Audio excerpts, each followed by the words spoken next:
রুটি খাচ্ছে করবে। আর আমাদের বাড়িতে এসব রাখতে পারবো না, কেন আমার সময় হবে না এসব দেখাশোনা করা। মা তো হোস্টেলের ছেলেটাকে ডাকলো, মানে স্টাফকে একজন আমাদের অতিথি আসলো যে যেমন খরগোশগুলো সেগুলো চলেও গেলো। মাদের হোস্টেলের ছেলেগুলো আসলো তো নিয়ে গেলো।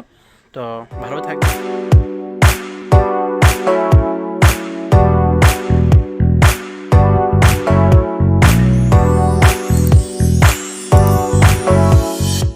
Welcome guys, welcome back to Chowdhury বাড়ি। গুড মর্নিং সবাইকে। তো এখন রুটিকে খাবো, তার জন্য সবজি একটু গরম করে নিচ্ছি। আর তাতে খেয়ে অলরেডি একটু পড়িনি, তারপর যে 12টা 1টার সময় কাছাকাছি মা একটা কাজ বের করে রেখেছে, সেটার জন্য আমি যেতে লাগবে আমাকে সেই মানে একটা দোকানের কাছে যেতে লাগবে। তো সেই কাজটা গতকালকে রাতে বের করে রেখেছে আমার জন্য। তো আমি যাবো এর মানে এখন না, এখন তো 9টা বাজছে। তো তো রাতে রুটি খাবো, তারপর একটু পড়বো, কেন আমার ইম্পর্টেন্ট ক্লাসও চলছে, আজ ক্লাসও আছে, ক্লাসটা করবো। আর তারপর নয় ওই দুপুরবেলা দিকে 1টার সময় যাবো দোকানের মধ্যে, করিয়ে যাবো, মানে কাজটা করে ইম্পর্টেন্ট না, মা আবার চেঁচামেচি শুরু করবে। গাইস আমি এখন একটু বেরিয়ে পড়লাম, যাই। তোমাদেরকে বললাম না এই জায়গায় যাবো, মাঝে কাজ দিয়েছিল।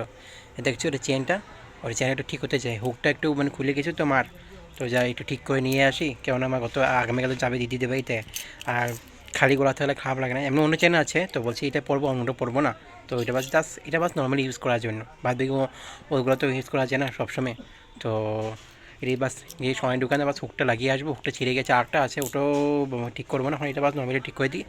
তো গিয়ে করে আসি, কাজটা মানে আমার থেকে যাবে। আর সন্ধ্যার সময় বেরোতে পারবো, সন্ধ্যার সময় আমার একটু নিজস্ব কাজ থাকবে। তো এইমাত্র আসলাম সোনার মানে জরির দোকানে, তো আমি চেনটা দিয়ে দিয়েছি, ঠিক করছে, একটু সময় তো লাগবে, তো একটু বসে আছি।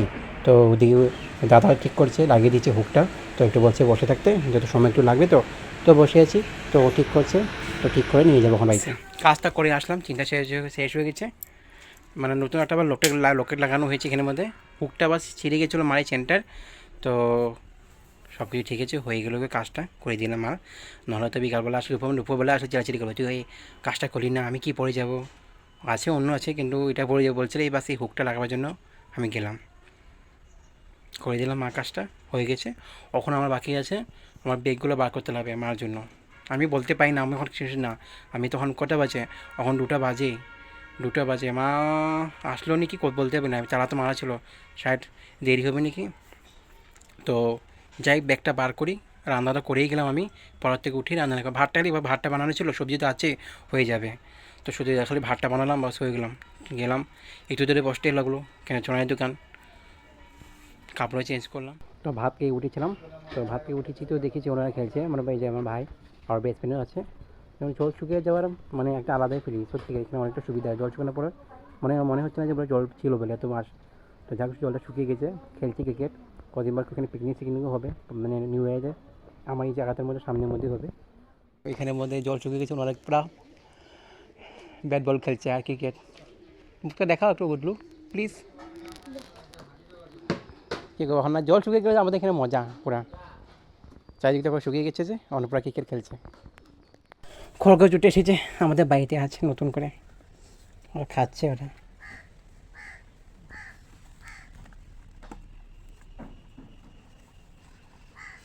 এই যে খরগোশগুলো রুটি খাচ্ছে।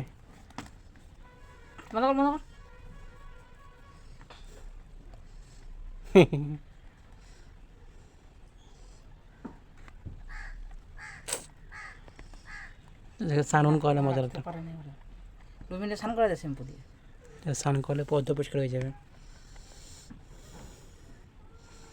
কী যাবে ওদের খাবার দেয়নি ওদের, গার জন্য কিছু দিছে মনে একটু করে, ওখানে রান্না সব পাতা টাতা আছে।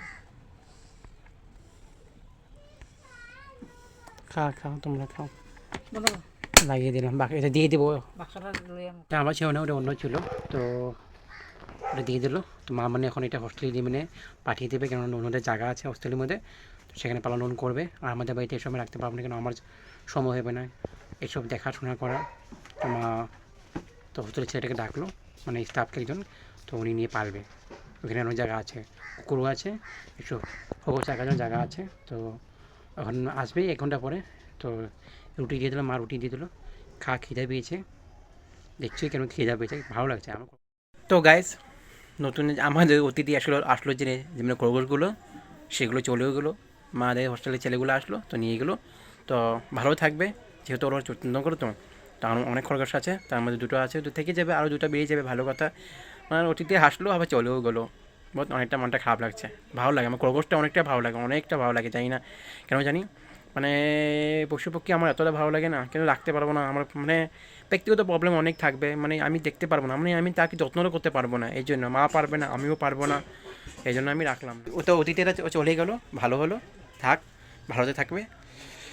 আমি একটু যে একটু বিশ্রাম করি, দুপুর হয়ে গেছে তো, 3টা বেজে 4টা বাজে, অল্প দেরি শুভ। আর ঘরে একটু ধোয়া ধোয়া হয়েছে, মানে একটু সন্ধ্যাবতী দিলাম তো, ধুনো জ্বালানো হয়েছে যে, তো একটু ধোয়া ধোয়া হয়েছে, থাকবি মানে মানে সেই গন্ধটা কী বলে, ধুনোর গন্ধটা অনেকটা মানে ভালো লাগে, মানে পজিটিভ ফিলিং হয়, এই জন্য ধোয়া ধোয়া হয়েছে। আজ বৃহস্পতিবার ছিল, বৃহস্পতিবার ঘটও বসানো হয়েছে মা লক্ষ্মী।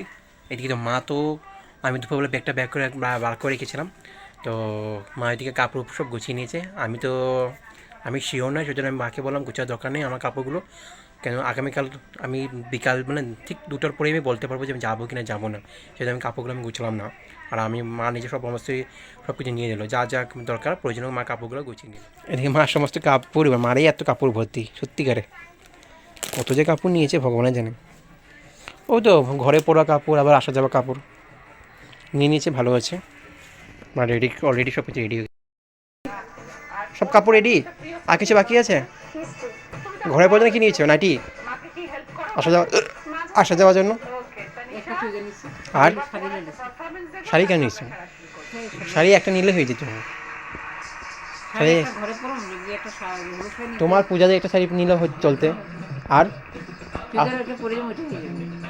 এত শাড়ি দেওয়ার দোকান, এত কাপড় নেওয়ার দোকান। গাইস, জামাইটা আমাকে ফোন করো সন্ধ্যার সময়, 7:30 কাছাকাছি। তো বলছে কি মানে ওনার পাটা একটু ফ্র্যাকচারটা মানে একটু, মানে পাটা একটু মুড়ে মানে কি মচকে গেছে যারা বলে, সেটা হয়ে গেছে, বাথরুমে মানে থাকতে অবস্থায় হয়ে গেছে, তো একটু ক্রিটিক্যাল হয়ে গেছে, অনেকক্ষণ কাজ করতে পারছে না, প্যান্ডেলটা একটু গড়া বাকি আছে। তো আমাকে বললো তুমি সকালবেলা একটু প্লিজ তুমি চলে আসো, আমার অনেক কাজ আছে, মূর্তি আনতে লাগবে, কেন মনে তো পারবে না, অঙ্কুশবাবু পারবে না, আর উনি বাবা আছে, বয়স্ক মানুষ পারবে না, আর কাকে না কে বলবে, আর ছেলে মানুষ বলতে কেউই নেই, কাকু তো কাছে থাকবে। তো আমাকে বলছে, রিকোয়েস্ট করছে বারবার, তুমি প্লিজ চলে গেছো, যেমন তেমন করে মিলিয়ে তুমি সব কিছু মিলিয়ে তুলে তুমি মানে সকালবেলায় চলে আসো। তো যখন রিকোয়েস্ট করলো জামাইদা, আর তো মানা ফেলতে পারি না আমি, যখন দিদির বাড়ি জামাইদা বললো, তো সকালবেলা আমি বেরিয়ে যাবো, এই 9টা 9:30 ভিতরে বেরিয়ে যাবো। আমি কাপড় সমস্ত কিছু প্যাক করে নিয়েছি, মা তো প্যাক হয়ে গেছিলো, তারপর আমি আমার কাপড়গুলো প্যাক করে নিয়েছি। আর এদিকে আমি দেখছি বেশি না গুনিয়ে থেকে অলরেডি 10 সাড়ে 10টা বেজে গেছি, মানে কী বলবো, অনেকটা দেরি গেছে, মানে কোনো জায়গায় গেলে বলে না, তো অনেক কাপড় পরে থাকবো কোথায়, শুক্র শনি, কালকে তো আসতে তো বৃহস্পতিবার, শুক্র শনি রবি সোম, মঙ্গলবার সকালবেলা আসবো। তো একটু জানি 2-3 দিন কাপড়, মানে ঘরে পরা কাপড়, বাইরে যাওয়ার পর কাপড়, তো অনেক কাজ থাকবে। পুজো বাজার হয়ে গেছে, দিদিদের আজকে করে নিল, তো দিদি আর কাকিমণি মিলে। তো এখন বাদবাকিগুলো কাজ মানে আরও বাজার টুকটাক যা থাকে ওগুলো জিনিসপত্র অনেক কিছু আনা আছে। তো আমাকে বললো ফুলের মালা তো আমি নিতে পারবো না, পিসিকে বলে দিয়েছি, বা মা মানে আগামীকাল তো পিসি দিয়ে বাড়ি চলে যাবে 4টার ভিতরে। তো ওখান থেকে যাওয়ার সময় ফুলের দোকান থেকে ফুলের মালা নিয়ে পিসি দিয়ে ঢুকে যাবে। তো ওখান থেকে পিসি তারা মা মিলে সব একসাথে মানে ট্রেনে, মানে স্টেশনে গিয়ে ট্রেন ধরে মানে দিঘবই চলে যাবে। তো আমি সকালবেলা বাসে করে চলে যাব, মানে তো লাগবে, উপায় তো নেই, দিদির বাড়ি, দিদির কথা জামুর কথা ফায়দে পাই না আমি। তো সেই যাই, এখন মা কী বানিয়েছে জানি না, প্রচুর খিদে পেয়ে গেছে আমার, মানে তখন থেকে কাম করছি আর পড়ার ফটাফট যার নোট ছিল মোটামুটি লিখে নিয়েছে, জানি না ওখান থেকে পড়াতে হবে না, অনেক কাজ থাকবে আর মানে মানে মানে কী বলবো, আর পুজো বাড়ি মানে একটা অকেশন বাড়িতে আর কই আর পড়া হবে, তাই আমি তাড়াতাড়ি সমস্ত কিছু নোটগুলো লিখে নিলাম, যা কিছু বাকি ছিল অলরেডি সমস্ত কিছু এভরিথিং লিখে নিলাম। একটু বাকি আছে পেন্ডিং, ওটা মঙ্গলবারে এসে লিখবো। আমি বই কপি করে কিছু নিয়ে যাবো, যা আছে মোবাইল থেকে নোট করেছে ওটা আমি স্ক্রিনশট করে নিয়েছি, ওইখান থেকে মোবাইল থেকে পড়বো। বুকস নিয়ে এখানে পড়বো না, বাচ্চাগুলো আছে আরও আমার বই খাতা পানি সবকে নিয়ে কারাকারি করবে, এখানে আসলে ওরা কারাকারি করে, এই জন্য স্ক্রিনশট নিয়ে নিলাম, আর বাদ বাকি দরকার পড়লে মোবাইল থেকে নেট থেকে ব্যাক করে নেবো। তো যাই ভাতটা খেয়ে বোঝার চোখে খিদে পেয়েছি, তো আজকের জন্য রাখছি, বিদায় নিচ্ছি আপনার সবাই থেকে। আগামীকাল নতুন একটা ব্লগ নিয়ে আসবো আপনাদের সবার জন্য। তার টাটা, বাই বাই, অবশ্যই লাইক কমেন্ট শেয়ার করবেন।